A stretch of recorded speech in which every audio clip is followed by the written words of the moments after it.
Dr. McCurdy, welcome to the show. Thank you for having me. It's great to be here.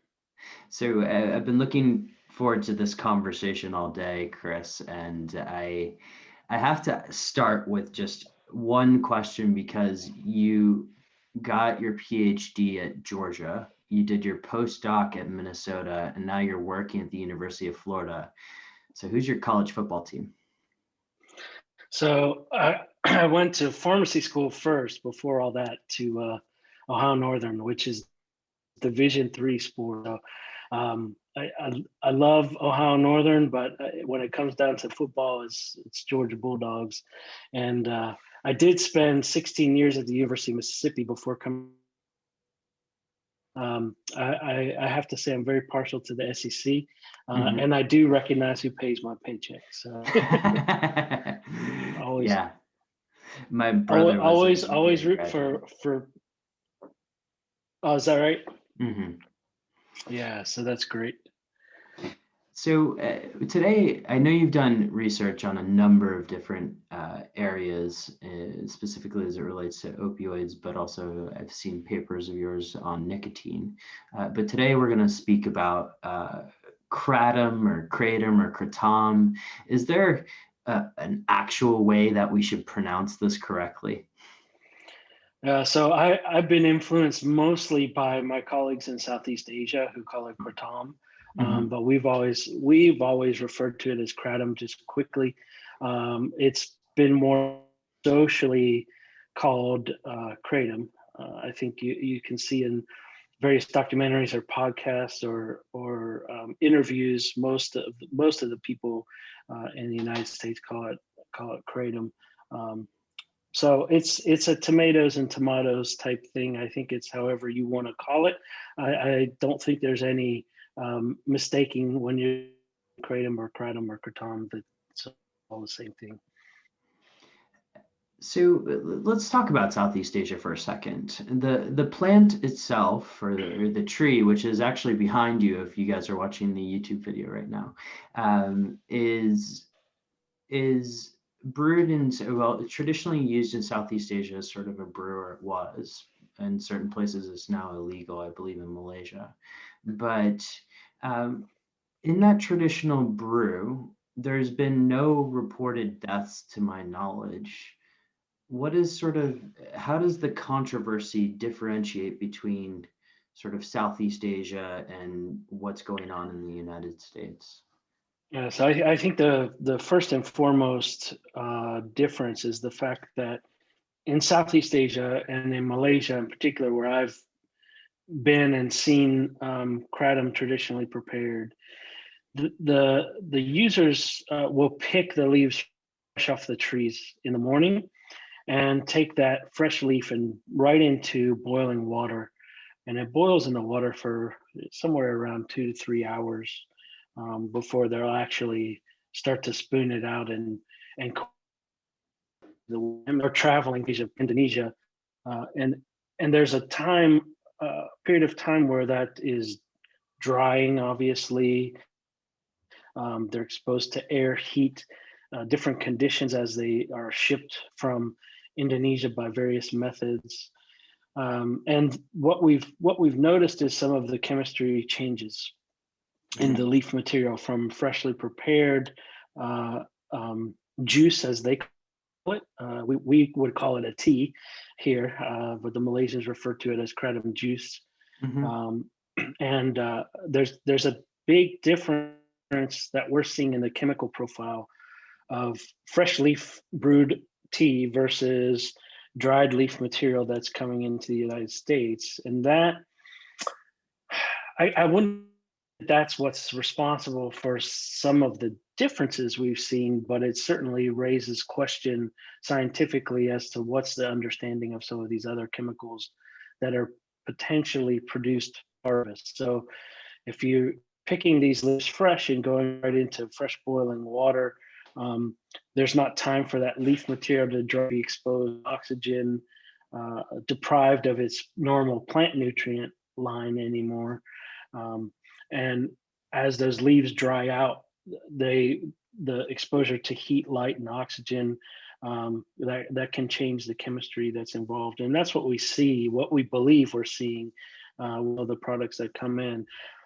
There's a lot of products that are tested and really investigated to make sure that their chemical profile is very consistent in terms of the major alkaloids that we talk about, Mitragyna and oxymitragyna, and what levels are there. Are they what's been reported in the sort of traditional literature? And then there's some material that comes in that has much higher levels of 7-hydroxymitragyna and lower levels of mitragyna that some of the more reputable vendors and sellers will discard. But the problem is that doesn't mean it gets discarded out of place completely. It ends up in the hands of some of the less reputable vendors, and it ends up out in the marketplace. And so it's not to say that vendors are the only ones that have good material. There's everybody can get their hands on good material, but it's a cost difference, one, and two, every single batch that comes in has a different profile. And so even if you buy the same product this month and go back and buy the same product the next month, if it came in from a different batch, then the chemical makeup is different. And so it's very hard to really control and understand what product is being sold in the marketplace. And so, without any kind of standardization in place, without anything really understood about the seasonal changes that happen in the plant and what levels of compounds may be increased or decreased at a certain time of the year. For instance, the Southeast Asia has monsoon, so you have a very wet and moist season of the year, and then you have a very dry season of the year. And are there differences in the alkaloid profiles during those times? These are all questions we don't have answers to yet. And so there's a lot of information we still don't have. I love sort of the investigatory process that you and your team are doing. And I mean, you and I were chatting before we clicked record that you are looking at everything from the horticulture all the way to I guess almost the different properties and benefits of it. Now, when you plug Kratom into the Google machine, you obviously get a number of people claiming that it is controversial. There are a number of these claims that it causes addiction, death, etc. And I know you published a few papers on this in terms of the deaths related to Kratom may not necessarily be Kratom's fault. Can we talk a little bit about some of that in terms of what you've uncovered in the investigations of those potential issues? Sure. So we're not the only ones that have done that. There's a good number of other researchers that have really dug into looking at the death cases and more specifically digging really deep into coroner reports and what's going on and what's happened there. From our standpoint, the couple of things that happened long before Kratom became controversial or really of concern. We had some papers back in the early 2000s around this and case studies. And there's some papers that we never did publish, but we were contacted by emergency rooms that had patients that showed up that were in an overdose situation. In other words, their tox test lit up for opiate use, but they swore up one side and down they weren't using any prescription opiates or illicit opiates. They were only using Kratom. And so we were lucky enough to be able to get, in that instance, we were able to get this sample that this individual ingested. And when we conferred with the emergency room docs, what drugs lit up in the toxicology panel, then we knew to go look for those drugs in that Kratom sample. And sadly, that kratom sample was adulterated with hydrocodone or Vicodin or Lortab, depending on which brand of hydrocodone. So for one, it brings up the whole issue of adulteration of products, and this was we ended up with another case where we had a patient's kratom that was laced with morphine, and it seems odd to me that someone would go through the trouble to put a highly refined, expensive prescription medication to a herbal supplement or a food product, if you will, like kratom. So it seemed weird, but I guess when it was the early marketplace, they wanted to potentially get people thinking, wow, this stuff is really working, it's really good. And then we run into issues about some of the other cases that have come up, and many of the deaths were concomitant use of other substances. So these patients or the individuals that were deceased ended up having other drug substances in their body, sometimes other opioids like fentanyl or heroin, or prescription drugs, other drugs like benzodiazepines, antidepressants, several different prescription drugs.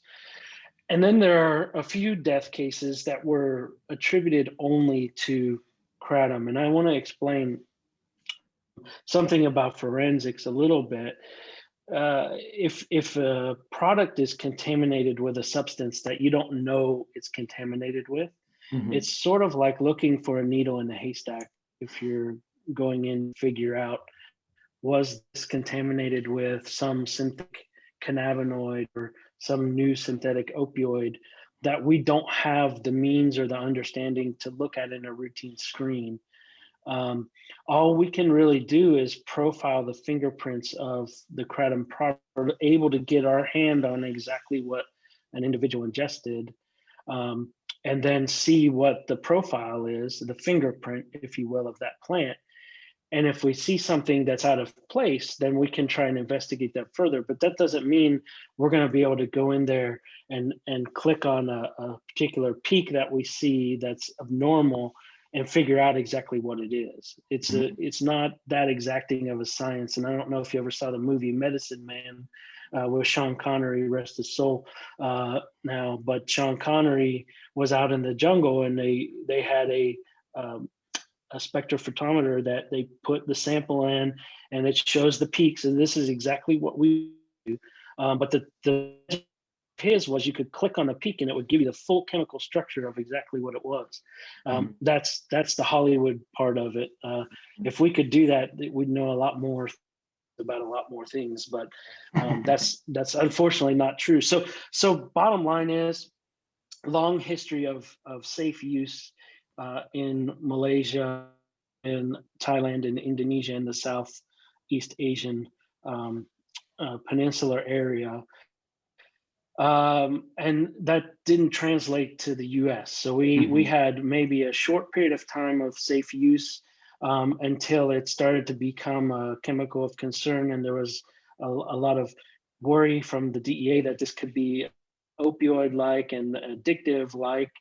And then what happened was a lot of people started to get a hold of it and say, hey, let's push as high as we can get and see if we can get euphoric feeling or whatever type of feeling. And then you get into some of the products that, like I said, could have been adulterated or whatnot. But it also goes back to what we talked about earlier in the difference of the products that are coming in, and coming back to these two alkaloids. So you have Mitragyna or Mitragyny, which is the major alkaloid in the plant. And a lot of the work that we've done have shown that it's a very benign molecule. It interacts with several biological targets, not just opioid receptors, but it activates opioid receptors only in what we call a partial agonist, or a very light touch on the gas pedal. Think of if you had a governor on engine that you could only go to a certain speed. You couldn't go full speed or full capacity of that engine versus Mhm. something like fentanyl or heroin that activates the opioid receptors absolutely as efficiently as possible. So mitragynine is a very different, or what we call atypical opioid in that manner, and also because it interacts with several other biological targets, Mhm. some of which are used in the treatment of opioid withdrawal syndrome, uh, opioid use disorder, and so this is why we got excited around looking at in itself as a potential treatment, and by extension, then kratom for opioid withdrawal or opioid use disorder.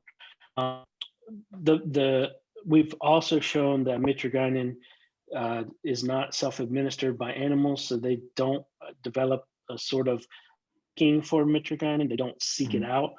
When you individually take it out of the plant, Mhm. it also has been shown in our study and another study to decrease the intake of other opioids like morphine or heroin. And so Mhm. there's some real excitement there about potential treatment. The the flip side of that is the 7-hydroxymitragynine, which is the other compound that everyone talks about. Yeah. And we know now that 7-hydroxymitragynine is actually a metabolite that's generated from our own liver Mhm. of mitragynine. So you take mitragynine and you convert that into 7-hydroxymitragynine. Somewhere on the neighborhood of 3 to 9% of the total dose of mitragynine gets converted to 7-hydroxymitragynine, and we're not really sure at this moment in time what that means in of its physical activity. I mentioned that mitragynine at certain doses can block the intake of heroin or morphine, Mhm. and it can block the effects of those drugs as well, as long as mitragynine is still sort of in a higher concentration. And so when you have a small amount of 7-hydroxy produced from mitragynine, don't know if that small amount is enough to surmount the mitragynine that's still available, and that mitragynine may be blocking the 7-hydroxy effect. Mhm. The what I was talking about with the products is some of the products are having increased or higher levels of 7-hydroxy that we've seen that are coming in as dried leaf material. This not only is this 7-hydroxy a product of our um, liver metabolism and intestinal metabolism, but it can be a product of exposed to air and heat and Mhm. drying of the leaf material. And so over time, what you see is in certain products that mitragynine can drop, hydroxymitragynine levels can Mhm. increase. And we don't understand where that breaking point is Mhm. to where all of a sudden you have more 7-hydroxy. You still may have technically more mitragynine, but you get a larger amount of 7 that now the mitragynine can't block. Yeah. And 7-hydroxy effects start to be predominant. Mhm. And that's where I think we're starting to see issues with um, people that are becoming addicted, or reports of people becoming addicted. I mean, I've talked to physicians that run treatment centers that have patients that only take kratom, and they are being treated for kratom addiction Mhm. and withdrawal. It's out there. It exists. We still don't understand fully how the metabolism takes place, and Mhm. if there is a population of individuals that metabolize mitragynine to 7-hydroxymitragynine much more rapidly or much more efficiently, and therefore become more abuse or addiction liable. So there's still a lot of genetics we don't understand in terms of human side Yeah. of use, and so we're really trying to understand the metabolic enzymes that are involved. If there are differences in the population in those metabolic enzymes that produce the 7-hydroxy from mitragynine, and then of course, what's the total product that someone's ingesting? What are the levels that they're starting with baseline of mitragynine and 7-hydroxy, and then is that creating an influence? So there's still so many questions that we don't have answers to, but at least we are learning the questions to ask Yeah. and understanding what we really need to be looking at. And then to underscore that a little further, there's up to reports of up to around 40 different alkaloids in the plant. Mm-hmm. And we've studied in pretty much in depth, we've studied about 15 of those Mm-hmm. alkaloids. And they're all in very minor concentrations compared to Mitragyna, which is the player. There's a few other alkaloids. One's called pananthine, one's called speciogynin, and another one called speciosialatine. Those three alkaloids sort of make up the next wave of the last remaining major alkaloids in the plant. And what we've learned about their ecologies is they're very different. Speciosialatine, we published, is an opioid receptor ligand as well. So it activates opioid receptors, and we don't understand what contribution that compound is giving to the overall effect of kratom either. Mm-hmm. And that pananthine and speciogynin, which are very structurally related, we're just about ready to publish those stories as to what the pharmacology is associated with those, but I'm not at real liberty to let that cat out of the bag yet. But it is definitely going to be interesting in terms of the whole story of what the plant's doing. Mm-hmm. So, Chris, on the metabolic enzymes that you speak of, and I think I just want to spend a moment talking about these stacks or these toxins, or whatever you want to call them, the ones that people kind of illegally formulated, if you will. Is the issue around cytochrome P450 enzymes in terms of just how these are metabolized, and therefore the drugs that are combined with them shouldn't interact necessarily with those, or is it something else, or is it kind of one of those we're still waiting to see? So the answer to all your questions is yes. I don't, we are, at the end of the day, we're still waiting to really figure it all out. We're starting to get some initial ideas, and we've published some of this already in the scientific literature, but cytochrome P450s are definitely one of the major metabolic enzymes involved in the metabolism and eventual elimination of the alkaloids from the human body. Mm-hmm. We also know that the major drug metabolizing enzymes, cytochrome 3A4, which is really responsible for the metabolism of about 7% of prescription drugs. It is the major clearance pathway for the kratom alkaloids as well, which should come as no surprise. Kratom alkaloids are similar to some prescription alkaloids that we've seen in terms of their. So that's really no surprise. But what happens then is you're talking about something that's like a revolving door, right? So that enzyme can only accept one substrate at a time through that door, and it depends on which one is going to have a higher preference at the time that it comes through there. So you can get sort of a backlog of what's being metabolized depending on the presence of other substances. Mm-hmm. Not to say that that would have clinical relevance. It may or may not have a clinical relevance to it. But one of the major things in terms of drugs that are metabolized through cytochrome 3A4, which is only cytochrome that's present in the intestinal tract as well. Those are the ones to avoid grapefruit juice with, because there's certain compounds in grapefruit juice that inhibit cytochrome 3A4. And so first thing that you would come to mind is, okay, we better not take kratom and grapefruit juice together. Mm-hmm. But as far as other things go, we haven't come down to what specific drug interactions are going on. We're looking into, I know there's other groups as well that are looking to the herbal interactions of some of these substances. But we also did a full what's called cytochrome P450 phenotyping study on most of these alkaloids. And there's a little bit of moderate inhibition of cytochrome P450 2D6 by a couple of the kratom alkaloids, Mitragyna in particular. And cytochrome 2D6 is an important metabolizing enzyme for drugs that are active in the brain. So many antidepressants, many substances of abuse, many antipsychotic drugs are metabolized by CYP2D6.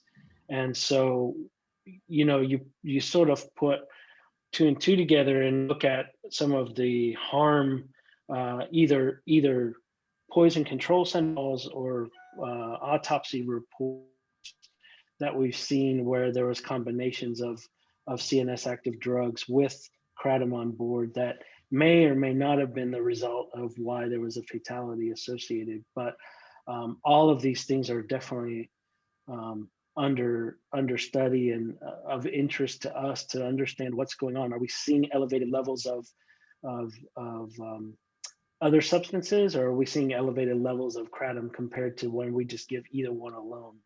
So there's a lot of questions about that whole metabolic process and how that's either causing latent increases in certain compounds or maybe even causing compounds to be eliminated faster. We just don't, we really don't understand that. And then again, to bring up the genetic component, all of us are different. We like to label people into slow metabolizers, normal metabolizers, and fast metabolizers for convenience sake. But we just don't know enough right now. It's a very complicated multifactorial problem, it seems like. And so I wanted to transition, Chris, if it's okay now, because we've talked a lot about the controversy and sort of some of the questions that surround kratom, but everybody listening to this is probably wondering about the benefits, right? Because there's a lot of potential benefits and a very long history of those benefits. Can we just discuss some of those, specifically the stimulus, like the slight stimulus maybe, and then the pain, if you will?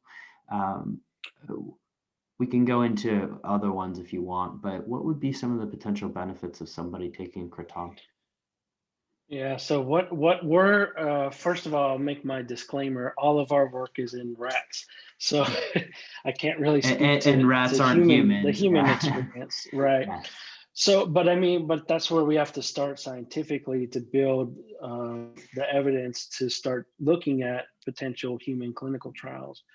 And so what we have seen, and from anecdotal reports, and we love getting reports of the human experience, whether it's positive or negative, because those allow us to ask questions that we can then model and study in the animals and see what's going on. And so what we've learned, particularly about Mitragyna and what we've published, is that, and I touched on this a little bit earlier, it interacts with opioid receptors, but only partially. But it also interacts with alpha adrenergic receptors. And alpha adrenergic receptors are the targets for adrenaline and the same thing, epinephrine or norepinephrine and noradrenaline. So that could possibly explain some of the stimulant activities of what's going on in terms of interactions with these sort of fight or flight hormone charge in the body. And it's interesting because if you look at the known use, lower doses cause a stimulant type effect. And really, a lot of the anecdotal news we hear from human users is that if they just take a nice small glass of tea in the morning, or they take a regular herb capsule, not any concentrated extract or anything like that, that they have more energy. They're much more likely to get up off the couch and engage and do things versus when they were on opioids, just felt spaced out and didn't want to be engaged. So many emails about, I've gotten back in touch with my family and I've re-engaged in society and I'm much more productive. So it's, some of those anecdotal benefits are really interesting and fascinating. Those are really hard to measure in animals because the animal can't tell you, like, I feel great, I'm ready to go run around with my friends and do whatever. Animal can't but email.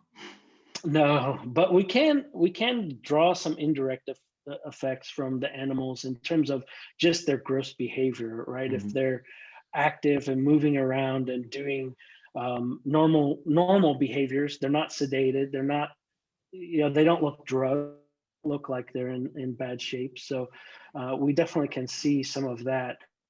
And we think that this also could be related, this adrenergic system effect could be related to some of the poison control center calls, which most people that have ingested too much kratom, I wouldn't go as far as saying overdose, but they at least get to a point where they're calling a poison control center because they've had an outcome that's not favorable, such as convulsions or something like this. And that's really the majority of poison control center and ER visits have been convulsion related, which is much more stimulant like effect that you would see with something like cocaine or the amphetamines. So the overdoses, if you want to call them overdoses, don't really look like opiate overdoses. So people aren't going into respiratory depression and turning cyanotic or blue and those types of things. They're having a more stimulant-like experience to that. So that's there. It's go back to the old Winston Churchill. Everything moderation. Moderation, of course, right? But if you're taking, if someone is taking this substance, really the low dose, the small amounts, the estimated is between 3 to 5 grams of leaf material per dose, based on what human consumption is, and that's an average dose that I don't know what it does for you pharmacologically. We haven't studied that at all, so I have to make that disclaimer, in humans. But that's where types of benefits, and you can, or depressive-like effects or euphoric-like effects, and I think that's where problems have come into play. People like to push the envelope and see where they can get to the experiences. And so, there's not any substance out there that's not bound for trouble if you take too much of it. Not to say that kratom is totally safe. We don't know that. Can't say that. I mean, there's been a safe use of the traditional way for years and years and years, but we're comparing apples to apples when we're comparing products. And we really can't say we're comparing apples to apples when comparing the Southeast Asia use versus the Western Hemisphere use of the materials. And so that makes it tough. But we're also seeing potential benefit use in terms of pain treatment, where this is a mild, really mild pain killer in animals, somewhat comparable to things like ibuprofen or codeine. It's not as potent as, say, morphine or hydrocodone or something you would take for severe pain. And that makes sense because it only partially activates opioid receptors. But again, it's involved with activation of many other neurological targets and systems. And so you get some of these other types of beneficial effects. A lot of people report using it for mood elevation. I mean, we talked a little bit about that. And again, that can be related to some of these other neurological systems that are involved. And then the last benefit that we're looking at certainly is treatment of opioid withdrawal and opioid use disorders, and really hoping that that's something that can be helpful as an alternative to something like methadone or buprenorphine. And we'll just have the science takes us on all of that. We've shown good promise in animal models of addiction that we can lessen the severity of withdrawal with lyophilized kratom tea. So we made freeze-dried kratom tea, and we feed that to the animals, and they seem to do really well with that in terms of it reducing the side effects from opioid withdrawal. And so those are the areas that we see as potential benefits moving forward.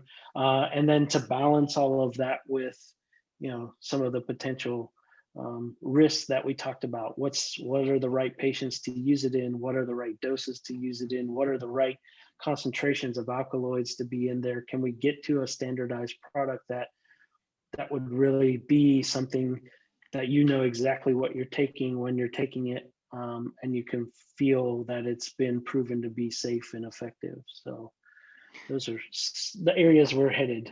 Can we double click on the pain point now, just because all of these are fascinating to me, and unfortunately here in Amsterdam, ironically, it's harder to source good kratom, but with pain and mitragyne and 7-hydroxymitragyne, it seems particularly interesting, as you've mentioned, and I know you've done a lot of work on opiate withdrawal and as a potential replacement for opiates. Can you simplify it to that statement, or is it something that we're still looking at just in terms of the potentials for these two alkaloids, if you will, for pain?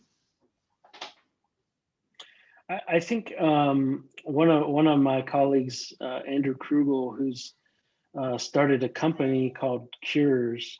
It's basically really going after that bit, looking at analogs of the kratom alkaloids that can be patented and developed as patented medicines for pain. They're really looking at developing new pain medications based on or inspired by the kratom alkaloids that could be less side effect producing than the traditional opioids, but yet still have good pain control. And so he's put a lot of focus into that. As far as using kratom for pain in general, I do believe there's a lot of information out there, particularly in chronic pain. Of course, there's no scientific studies, but there's a lot of anecdotal, again, reports from humans that say they can really control their chronic pain by using kratom. And the body's nervous system changes and adapts in a chronic pain situation. So acute pain is much different. You hit your thumb with a hammer when you're putting a nail in the wall. It's going to hurt for a little bit. It may hurt for a few days, but it's going to go away and you'll go back to normal. Whereas chronic pain, you get damaged and you have a change in the nervous system and its conductiveness and how signals are transmitting. And so there's been a lot of suggestion that this is helpful. And then there's been suggestion that combining kratom and CBD actually is beneficial even more beneficial to chronic pain treatment. And those are things that we've actually been interested in, and we've been trying to study in animal models as well. We just haven't gotten down the road far enough to put any publications out around this yet, but we've definitely been looking at chronic pain models in animals, which are much more involved than your typical pain models, where you may hear somebody talk about a tail flick or a hot plate or a tail withdrawal from warm water assay. These are all measurements of sort of reflexive pain. Yeah. So acute pain, like hitting your thumb with the hammer, versus a chronic pain model where we actually do surgical procedures to damage nerves so that we can really try and mimic something like sciatica or something like diabetic neuropathy or something like chemotherapy-induced neuropathies, and really study those changes with other medications. And so a whole nother area of my research does that. Totally synthetic molecules targeting different systems. But seeing with kratom alkaloids, they definitely seem to be much more effective in chronic pain states than they are in acute pain states. And so that's where we're pursuing. And then is there really an added benefit to adding CBD? And if so, how much? Some questions we're looking at the moment as well. So, I think there's potential in the chronic pain space. we just have to keep sort of digging and find that potential. Mm-hmm.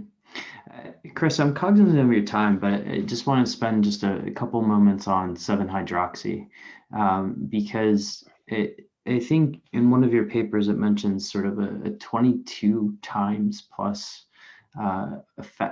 forgive my language here, you could correct it, effectiveness versus mitragynine. Is there any concern with overdoing that, or is there actually a ceiling effect with 7-hydroxy? So we have not looked at there's a ceiling effect with Mitragyna for sure. I do not really believe there's a ceiling effect with 7-hydroxy. There is a potential to overdose. There is a potential to go into respiratory depression. I think you have all of these potentials there, like you would with a typical opioid. 7-hydroxy is very, very different than Mitragyna, even though the only change is the addition of an OH or a hydroxy group to the molecule. What happens is it actually changes the three-dimensional space that molecule occupies.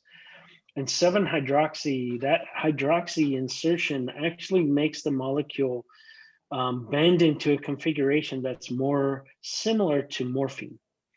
And it interacts much more efficiently with the mu opioid receptor.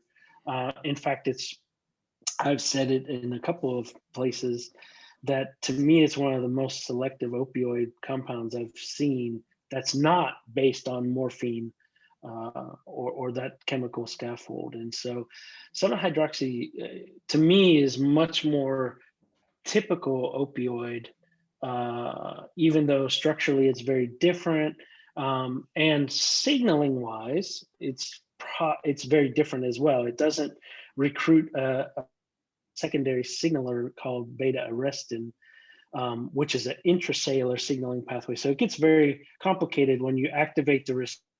The receptor changes conformation, and it can recruit proteins from intracellular stores to have different effects and activate different downstream pathways. And one of the biggest differences in the kratom alkaloids is they don't recruit beta-arrestin. And beta-arrestin is a protein that's believed to be involved in some of the side effects of the opioids, like respiratory depression and GI constipation. And so because it doesn't recruit this beta-arrestin, the thought right now is that it has less of these side effect liabilities. And that's what we've also seen in animal models. We see less respiratory depression than traditional opioids. We see less constipation than traditional opioids. But that doesn't mean we don't still see potential for abuse and addiction. And ultimately, if you take too much, it's not a good thing. Yeah. I think it's the same thing with Mitragyna, where I mentioned earlier what we think the overdose is much more stimulant looking like when you take the whole plant material. And the other underscore thing here is I'm talking about all these alkaloids because we've studied them individually. So I've often used the analogy that it's like taking a symphony orchestra and plucking out each instrument one by one to listen to them at full blast and not listen to them in their natural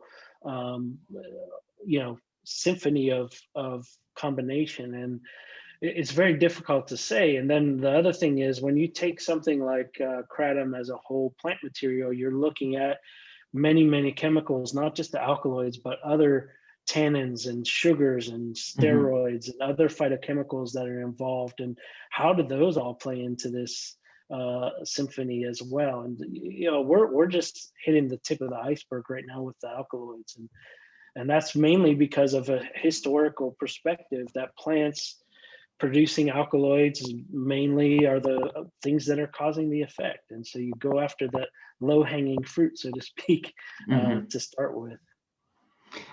Chris, thank you so much for this amazing education. I guess one last question to leave everybody with is, where do you think we'll go with the FDA and Kratom? Yeah, so it's an interesting question.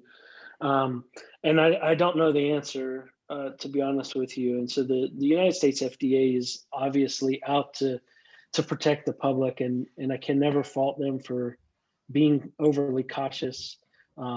Obviously, there was a real concern that the FDA was out to get kratom, and that may be true. I don't necessarily decide on that from the perspective that I think the FDA really has to do their job, really has to protect our public population from harm, and they do this with many things. Now, we'll hear about salmonella outbreaks or listeria outbreaks in our food chain on a regular basis, but then the FDA doesn't say let's ban romaine lettuce, right? Mhm. So there's been that controversy around this as well. The FDA is doing some studies with kratom, looking at safety of it.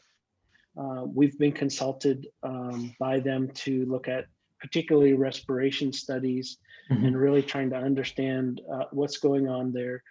The GMP, good manufacturing practices that are in place for food and botanical products really are in place to be protective as well. So that's where you screen for pathogens, you screen for heavy metals, you screen Mhm. for, pesticide residue or anything else that's left over. And I think if vendors and the importers follow the GMP guidelines that the FDA puts forth, and really try to work with the FDA instead of pushing back that they're out to get them, I think it could be a more fruitful experience at the end of the day. But you're always going to have conspiracy theorists, and we're always going to have people that are doubting that the FDA is really trying to do what's good for everyone. But that to that end, and if you can see the trees behind me, one of the reasons we can't do controlled clinical trials in the United States is because we don't have chain of custody of the material from its growing conditions all the way through the standardization, drying process, everything. So one thing that we've set out to really do in our horticultural studies is to produce a strain of US grown kratom that we utilize and understand essentially from consumer what that product's lifespan has been, what the exact contents of alkaloids are, make that into sort of a standardized product that we can then look at in a controlled clinical trial setting and say, okay, here are the real benefits that we can see in humans, and it is safe, or here's the danger and we need to avoid this. So Mhm. I think it's going to be the former rather than the latter, but we'll just have to see how time is on our side. Well, time, not to sound too corny here, it seems like time is running up for us. But Chris, this is absolutely amazing. Thank you for this education. And Yeah, sure. I'm really grateful for your time. And hopefully I can come visit you either between the hedges at UGA or at Florida, and we can talk a little bit more about Kratom in person. Yeah, that would be great. It'd be good to show you our fields out there and see what it looks like in the real wild, if you will. Amazing. Chris, thank you so much for your time. This has been amazing.